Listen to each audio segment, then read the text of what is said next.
Well, hello, everybody, and thank you for joining me out here in Menifee, California. This is Chrystal Lynn.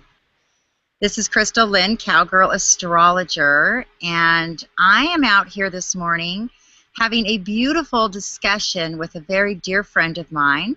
This is Rekha, and some of you may have started to see her videos and get a little taste of her wise wisdom. And I can just tell you for myself, it has been such a blessing to be able to hear these kind of words of truth, words that we can identify with all the way across the country. I find it so amazing. And so I'm going to just start out with a brief introduction of what's going on right now in the epic skies. For many of you, you know that we are in the middle of Saturn in Scorpio in exact conjunction with Mars in Scorpio. What does that mean? Well, I don't know if you guys have been feeling it, but it's been very emotional. It's bringing up deep truth inside of us. Who are we? What do we want? And how do we deal with this emotional transformation? It can be very difficult. And so I'm going to ask you, Rekha, what do you think about this period of time right now? Well, thank you for having me on your show, Chrystal. I think what you said beautifully put into context what I have been feeling myself, friends have been feeling, loved ones have been feeling. It's like you're being churned. All the fluff, all the stuff that you have put on to protect yourself from a big bad world, all that which is not truly you, all that which is not authentic, is coming up to the surface and staring you at the face and saying, well, here I am, and this is fake. What do you want to do with it? And that's overwhelming. That's how I have felt. That's clearly what the stars say. So thank you for helping me to put it in context. Yeah, it really is true. I mean, it's like, what do we really want? Who are we?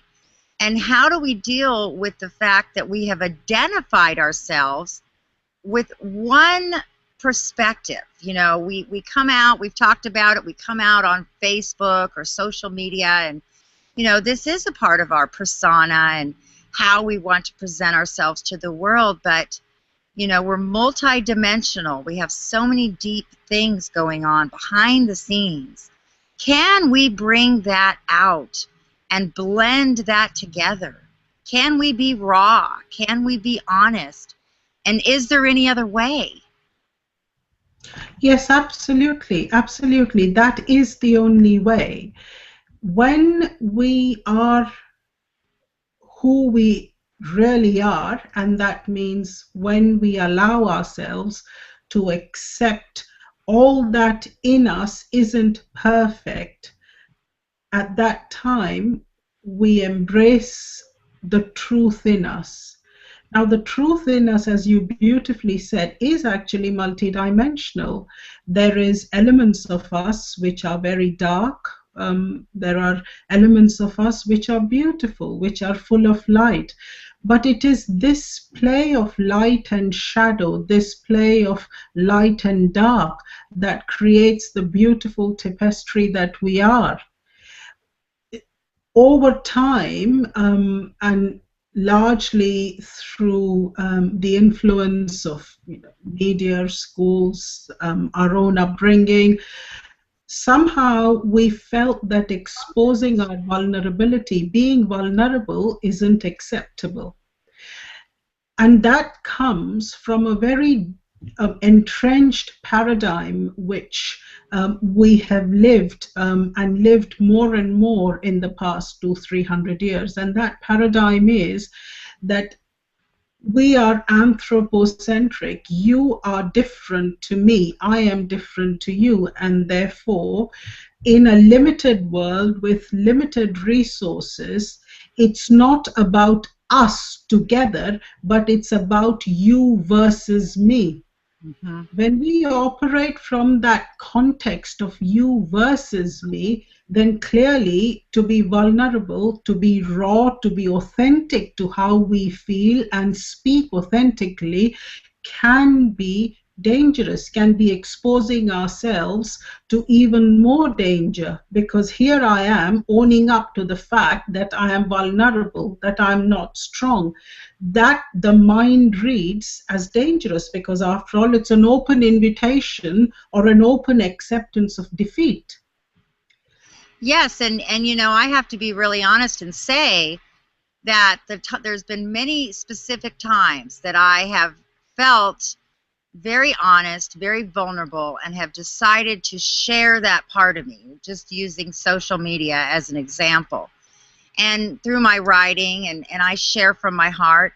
And there's been very specific times that, people come out of the woodworks and made negative comments, or, were waiting for me to have that vulnerable moment. And I've had private messages sent to me when I've done that are very disturbing. And I'm only sharing that because every time that that's happened to me, it's made me feel less and less um, comfortable with doing it again.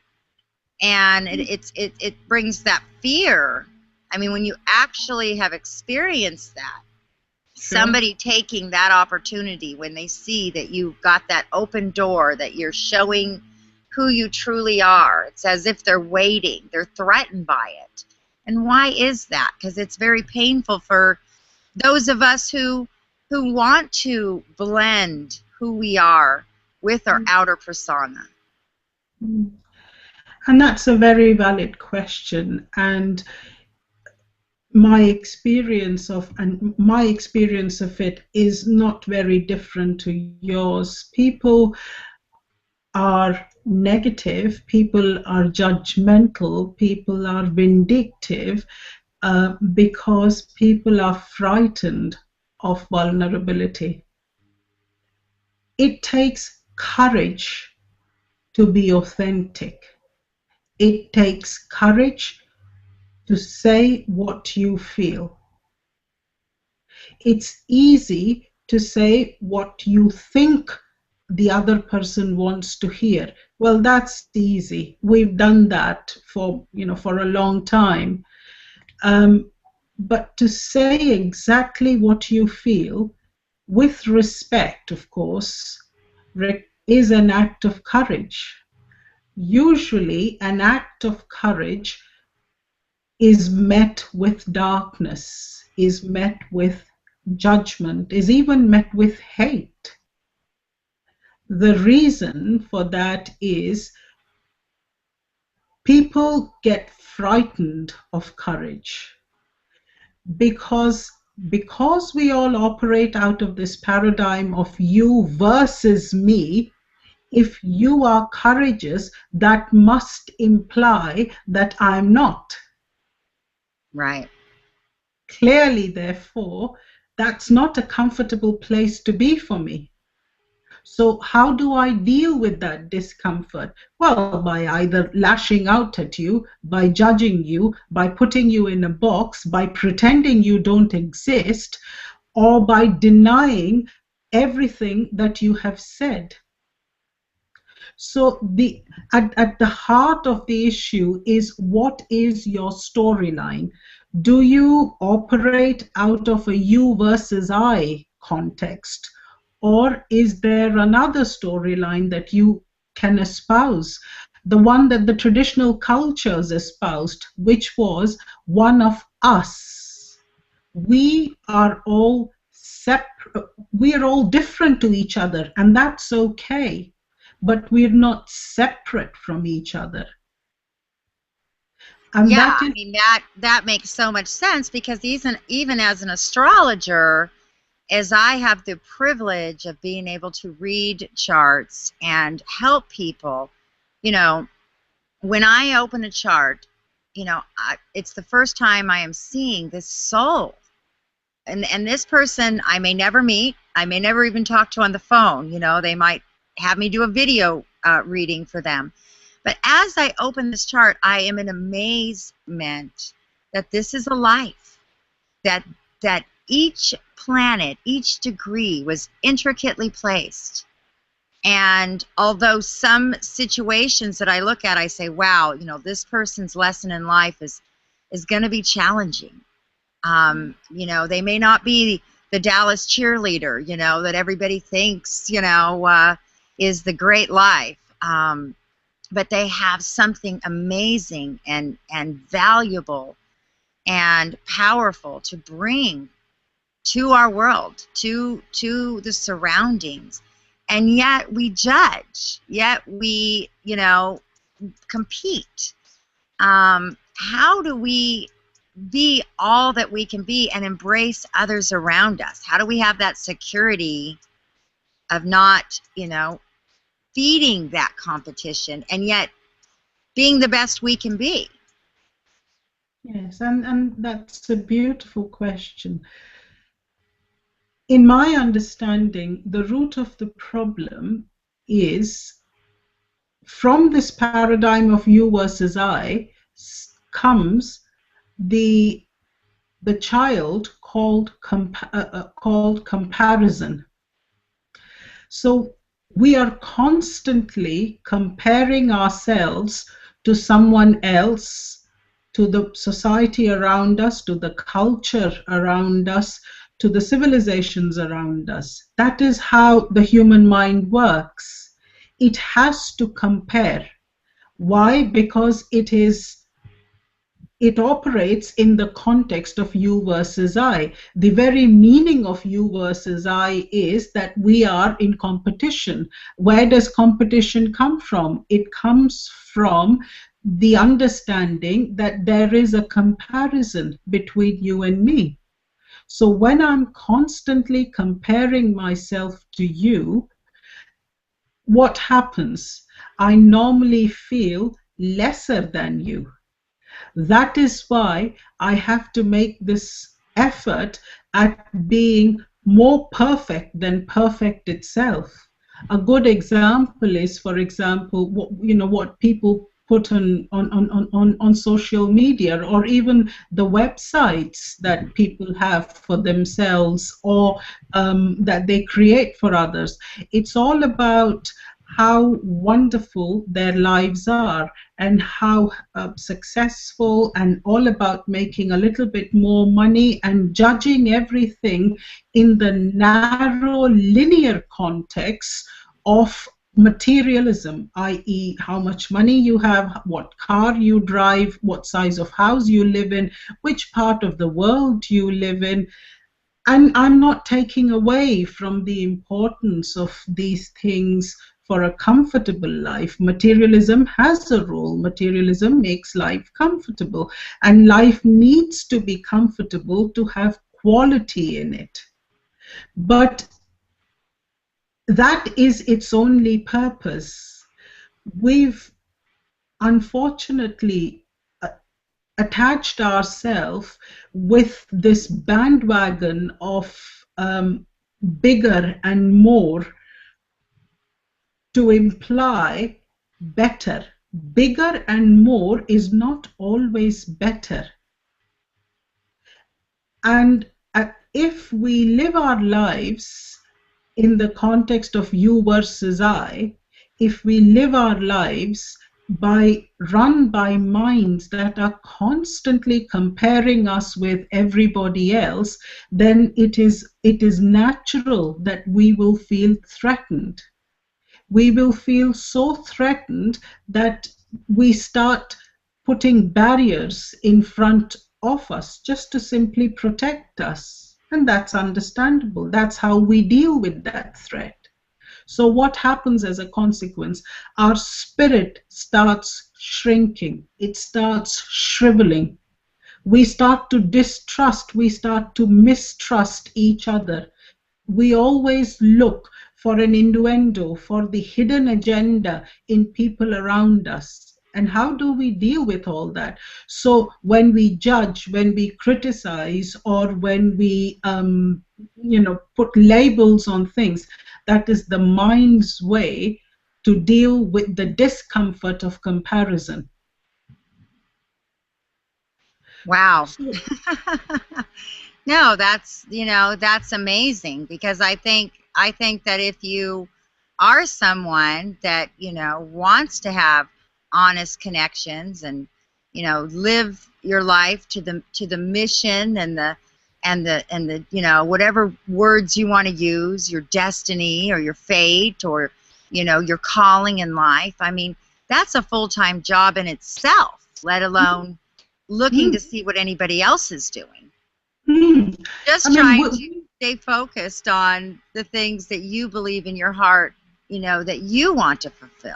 That takes a lot. uh, that's absolutely right, and I'm very tempted to share a story. And it's not a story. It's something that's really happened. About 2 years ago, when my daughter, who at the time was 8, sat in a class exam, and although she is bright as a button, and she had consistently sort of performed well, on this particular occasion she didn't. And that had its consequences, and she got downgraded and all the rest of that. So this child was completely crushed. And she came home and said to me, I don't think I can take tests anymore. I'm not good enough. Um, and I said, do you really think that? She said, yes, I do. But well, because I've had this test to write, and I haven't done what I normally do, although I thought I did, but clearly I have failed. To which we got thinking, and we said, right, okay, let us understand what competition means. Let us understand what it entails. As it turned out, as we talked about it, we understood that the only competition you have is to your own self. You're only competing your own self. There is nothing out there to compare yourself with or compete yourself with. Only when our intention is to constantly to be better than the person we were, be deeper, be more open, be more compassionate, be more loving, be more giving, be more authentic. Only then has competition really helped us grow. So we both understood that competition really means competing with the older set patterns of us, being able to drop what is no longer necessary and to grow from it. Understood like that, comparison becomes beautiful, it becomes sacred. Yeah, that makes sense to me, because, I've always been a very driven person. That's part of who I am. Um, Driven for, the visions that I have. How can I make that, how can I see that come about? And what does it take? And so, so many times when my mind wants to focus somewhere else or get caught up in other situations, it takes time away from what I need to put into my life. So there's a lot of self-discipline or self-worth. I'm not sure what the answer is or what the word is, but a self-contentment or self-knowing that, No, it's deeper. It's self-love. Hmm. Self-love is essentially found on the foundation of discipline. What does discipline mean? Let's explore that a little bit. Discipline simply means being able to identify what is valuable and what isn't. Mm. and then persevere with what we construe as valuable. So for you, being driven gives you value. It brings you a sense of openness. It expands you. It helps you reach new horizons. That creates joy in you. Therefore, that is valuable for you. Discipline in your case is understanding the meaning of what is valuable. Discipline in everybody's case is the same. It's understanding what is of value to me and then persevering with it.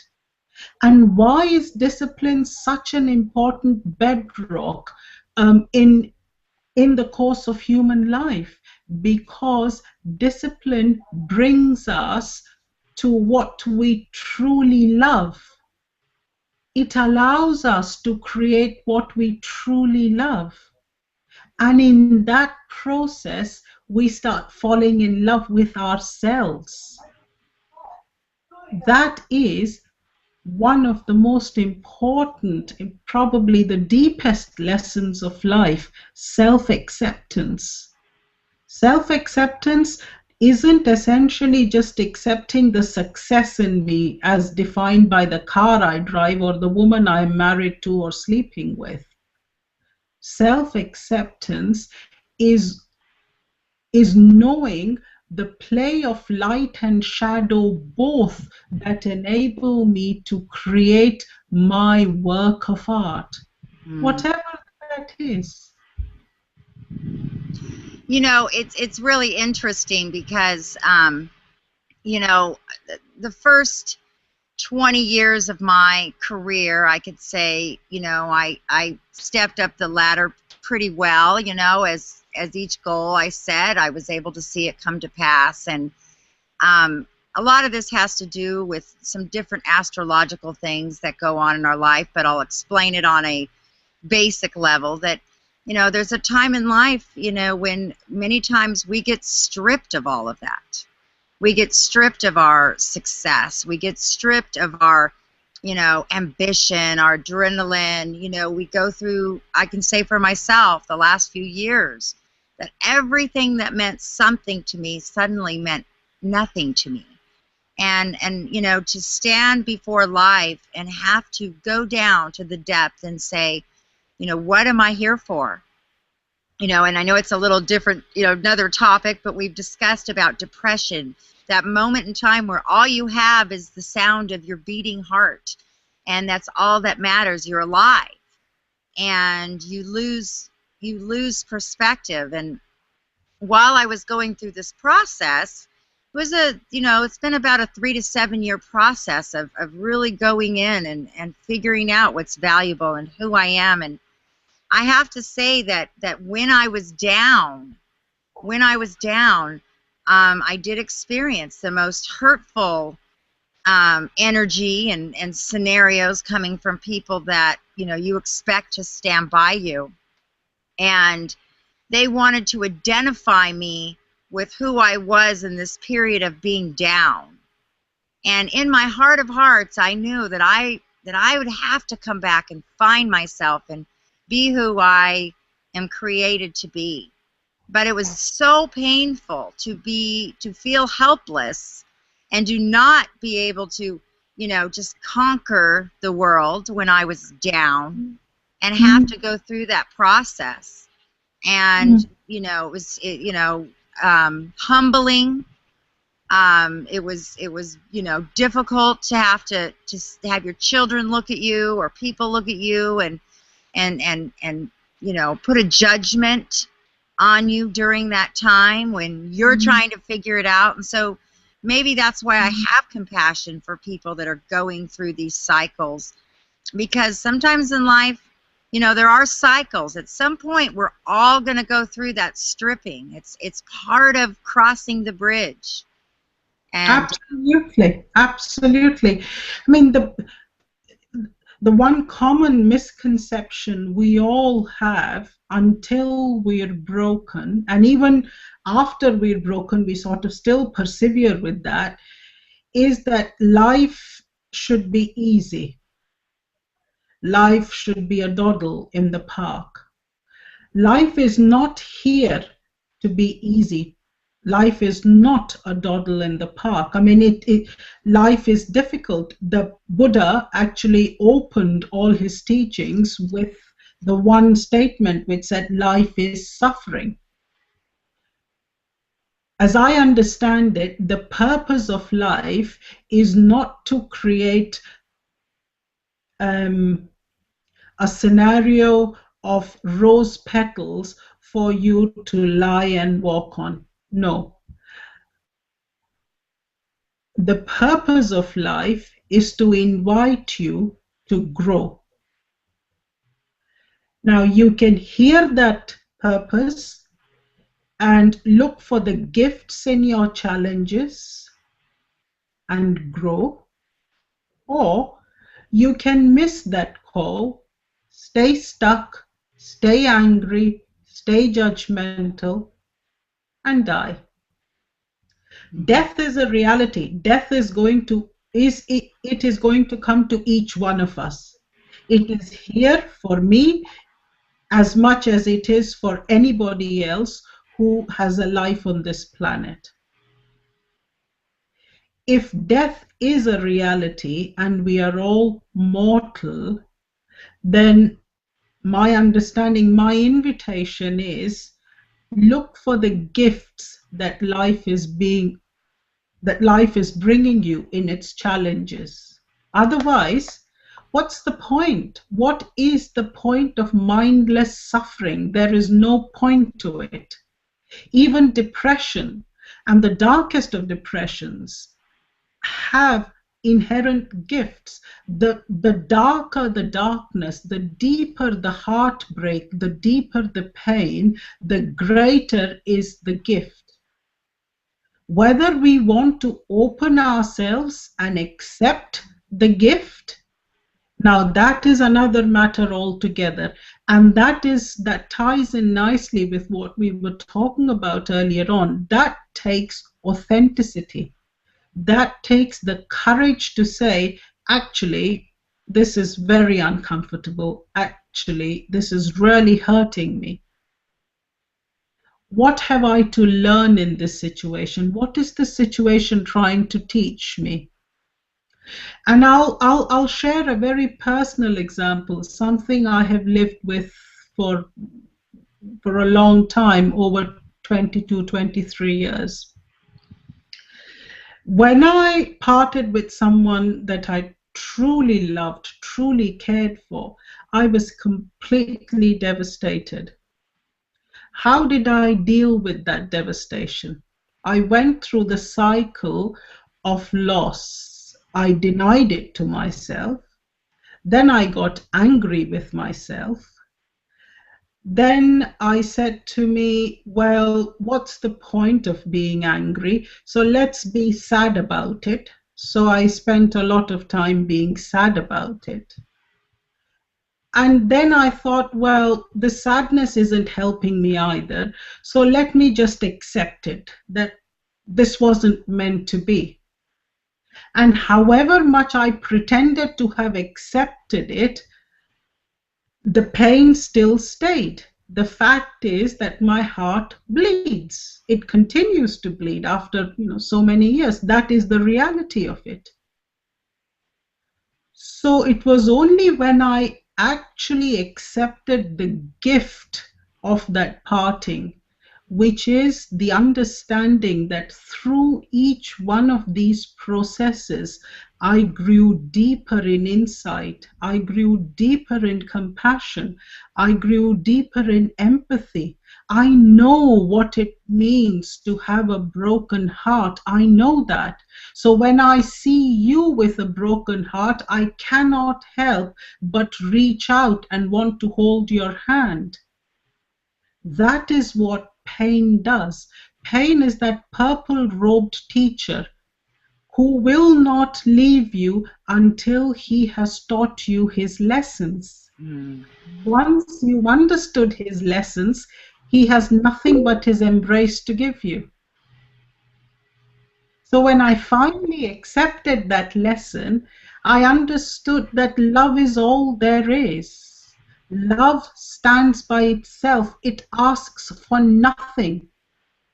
It feeds on itself and it's everlasting. And when you look at it like that, there was none of the resentment, the bitterness, the anger, the feeling of abandonment and so on and so forth that I had struggled with.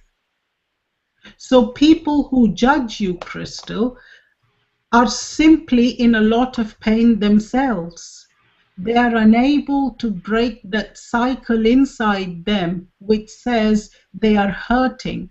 And their way of coping with that hurt is to inflict hurt on you, is Mm-hmm. to be distrustful of you, is to judge you, is to send you nasty messages, or pretend to ignore you, pretend you do not exist and that you do not affect their lives at all. If anything, the truth is to the contrary. Yes, And that's the answer. Yeah, that's, it's every time that we talk, I just there's so much that I absorb, because these are truly the deep issues that we're all dealing with. And I'm just coming out here today and wanting to share, these messages for people who are willing to look, mm, willing to say, this is how I feel. This is a true absolutely, experience. absolutely, absolutely. And I I feel drawn to share quickly a very deep experience and another experience where I sat by the bedside of this man I have loved and who is now my husband, as he lay with his body and his brain absolutely mangled by a very severe illness, the sense of hopelessness I felt, the sense of anger, and the sense of resentment, despair. But having lived with that and going through the same cycle of denial and then anger and then disillusionment, then pretend acceptance until I was completely broken. I was broken by the pain of it. And until I was broken by the pain of it, I could not find in me the peace that actually fell to it, that allowed me to fall to my knees and say, well, I have no control over this situation. I accept it for what it is. And when I did that, again, you thought I would have learned the first time, I didn't. When I did that again, peace just burst through my heart. Peace comes. The only way to peace is through pain. It's not through denial. It's not hiding behind a facade. It's not hiding behind cruelty. It's not hiding behind alcohol or sex or anything. The only road to peace is through pain. The easy road leads nowhere. That's a knowing, that's a certainty. Yeah, that is just so true. And that's what I'm finding now that I've began to come through so many cycles. There's still so many things that, I have to come to that conclusion that I can't control. And, and I'm finding peace in that, there are things that are bigger than me. There's things that I can't fix. At least now I can be open. But the greatest thing I think that I've shown my daughter, who was able to see me go through this difficult time, it's the hardest thing is for your kids to see you as you are, Mm, and you can't hide from them because they know you. mm, And going through a tough time, there were times that I was depressed and I couldn't be there. I couldn't be there for her, and she had to be there for me. mm, And I'm just thinking about her a lot because, ultimately I was able to show her how to get up again, how to find hope again, how to get up in spite of, and that someday she may need that. You know, how did my mom do it? Because she showed me how she did it. She didn't hide from me. She didn't keep it a secret. She didn't pretend she was someone else, and then I find out later that she was in so much pain or something awful happens. My mom was a person who lived life. She struggled. She went down. She came back up again. She might go back down again, but she lived it true to herself. And if I can show her or anybody else that that's what I'm working on and it's beneficial, then I don't know. It's just such it's so freeing. Yes, and it's such a privilege. I mean, it's really interesting that you mentioned the children. My children have seen me, I think, from certainly my daughter from day one, and my son from since he was 3 years old, go through the most horrendous sense of despair, of anxiety, of fear, of security, of fear of livelihood. Of being judged by and being isolated by those who you would normally lean on and treat to be your family, your close friends, and so on and so forth. Everybody was a dot in the distance. And like your daughter, my children saw me break down, completely fall apart. And now that they see me here, it's interesting. My son, who's 14, said to me, breaking down is very important, Mum. It allows you to come together in a better way. That is what you have taught me. So I can embrace every breaking down and come away stronger because of it. Well, that is beautiful. And I think that's a wonderful place to end today. We could talk all day. Indeed. But I think that's a powerful place to end on a good note and just have that, resonate inside of us that, this is a time, and that's what these astrological times are teaching us, is that we're not going to be able to get away with not being true, not being authentic. It's like the covers are being, removed. Yes. And, yes, I want to be just okay with what's behind the covers as with what's in front of the covers. Absolutely. And just say, yeah, this is because in reality, there is no cover. That cover is an illusion. So why pretend it exists? Why not just accept yourself for who you are? Accept all that you feel for what it is. It is sacred. We are perfect the way that we are. The love in our hearts, that's sacred. That's not meant to be caged and poisoned with judgment and resentment. Let it flow. We're all one, and together we build this beautiful mosaic called life. Oh, well, thank you so much. And I want to share with everybody, I'm going to put Rekha's link below to her new YouTube channel. Please go over and visit her. Oh my gosh, she shares the most heartfelt, amazing messages. They're life transforming. And I will put her link below this video so you guys can go over and subscribe and leave a comment and encourage her, because she's giving us a gift, and I feel so privileged that we get to have these conversations. So I hope they're helpful today. We're just being raw, we're being real, and we're telling it like it is.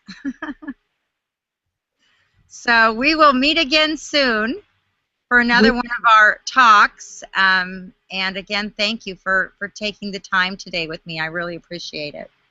Thank you, Chrystal. Likewise, I really appreciate your work, and I'm grateful to have known you. So thank you. Okay, well, goodbye, everybody. Have a wonderful Sunday, and we'll be back again soon. Okay, bye-bye now. Okay, bye bye. Uh,